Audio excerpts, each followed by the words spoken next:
കോൺഗ്രസിന്റെ രണ്ടാം സ്ഥാനാർത്ഥി പട്ടിക ഇന്ന് പുറത്തിറക്കും. അരുവിക്കരയിൽ VS ശിവകുമാർ മത്സരിക്കും.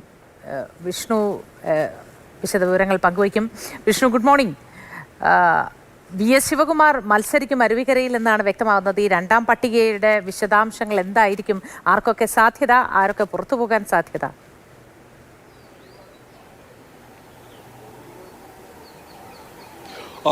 Moti, good morning. എന്തായാലും കോൺഗ്രസിനെ സംബന്ധിച്ചിടത്തോളം തങ്ങളുടെ രണ്ടാം പട്ടിക എത്രയും പെട്ടെന്ന് പുറത്തിറക്കാനുള്ള തീവ്ര ശ്രമത്തിലായിരുന്നു ഇന്നലെ മുതൽ കോൺഗ്രസ്. അതുകൊണ്ട് തന്നെ ഇന്നലെ രാത്രിയിൽ ഉൾപ്പെടെ മാരത്തൺ ചർച്ചകളാണ് കോൺഗ്രസ് ഡൽഹി കേന്ദ്രീകരിച്ച് നടത്തിക്കൊണ്ടിരുന്നത്. ഇതിൽ ചില സീറ്റുകൾ സംബന്ധിച്ച് ചില തീരുമാനമുണ്ടായി. 30ഓളം സീറ്റുകൾ സംബന്ധിച്ച് ഇപ്പോൾ ഇതിനോടകം തന്നെ കേന്ദ്ര തെരഞ്ഞെടുപ്പ് സമിതിക്ക് ഈ ലിസ്റ്റുകൾ കൈമാറിയിട്ടുണ്ട്. ഇന്ന് രാവിലെ 11 മണിക്ക് ആ തെരഞ്ഞെടുപ്പ് സമിതി യോഗം ചേരുമെന്നാണ് നമുക്ക് ലഭിക്കുന്ന വിവരം. ആ തെരഞ്ഞെടുപ്പ് സമിതി യോഗത്തിൽ മുന്നോട്ട് വെക്കുന്ന ചില പേരുകൾ സംബന്ധിച്ച ചില സൂചനകൾ കൂടി നമുക്കിപ്പോൾ ലഭിക്കുകയാണ്. അരുവിക്കരയിൽ VS ശിവകുമാർ ഏകദേശം ഉറപ്പിച്ച മട്ടാണ്. അതുകൂടാതെ നെയ്യാറ്റിൻകരയിൽ അതോടൊപ്പം നെയ്യാറ്റിൻകര സനൽ പാറശാലയിൽ മത്സരിക്കും. അതോടൊപ്പം തന്നെ നെയ്യാറ്റിൻകരയിൽ ശക്തൻ നാടാർ മത്സരിക്കും.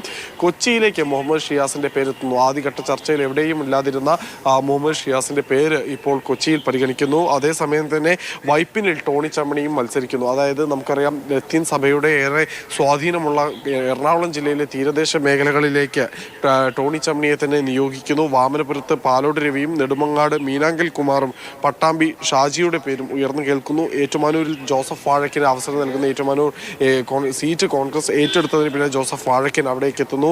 ഇടുക്കിയിൽ ഇന്നലെ ആദ്യഘട്ട പട്ടിക പുറത്തു വന്നപ്പോൾ ഒരു മണ്ഡലത്തിൽ പോലും പ്രഖ്യാപനം ഉണ്ടായിരുന്നില്ല. ഇടുക്കിയിൽ ജോയ് വെട്ടിക്കുഴിയും റോയ് കെ പൗലോസുമാണ് പരിഗണിക്കപ്പെടുന്നത്. ഉദുമയിൽ നീലകണ്ഠനും പ്രദീപ് കുമാറും പരിഗണനാ ലിസ്റ്റിലുണ്ട്.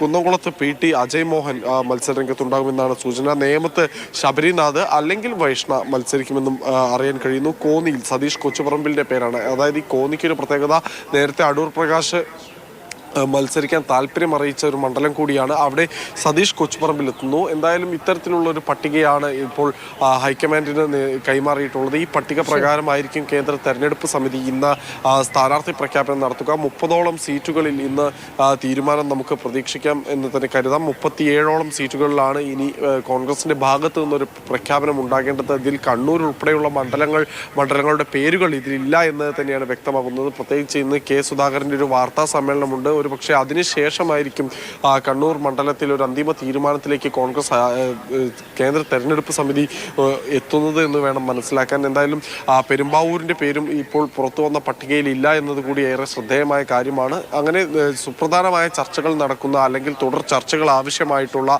കൂടുതൽ കേന്ദ്ര നേതൃത്വവുമായി കൂടിയാലോചനകൾ ആവശ്യമായിട്ടുള്ള മണ്ഡലങ്ങളുടെ പേരുകളൊന്നും തന്നെ ഇപ്പോൾ പുറത്തു വന്ന പട്ടികയിലില്ല. പക്ഷേ എന്നിരുന്നാൽ തന്നെയും കോന്നി അതിൽ ഉൾപ്പെട്ടിട്ടുണ്ട് എന്നതും, അതോടൊപ്പം തന്നെ ആശങ്ക നിലനിന്നിരുന്ന എറണാകുളത്തെ തീരദേശ മണ്ഡലങ്ങളിൽ, കൊച്ചി, വൈപ്പിൻ മണ്ഡലങ്ങളിലെല്ലാം തന്നെ ഇപ്പോൾ അതിലൊരു തീരുമാനമായിട്ടുണ്ട്, അല്ലെങ്കിൽ അത്തരം പേരുകളിലേക്ക് എത്തിയിട്ടുണ്ട് എന്ന് തന്നെയാണ് മനസ്സിലാക്കാൻ സാധിക്കുന്നത്.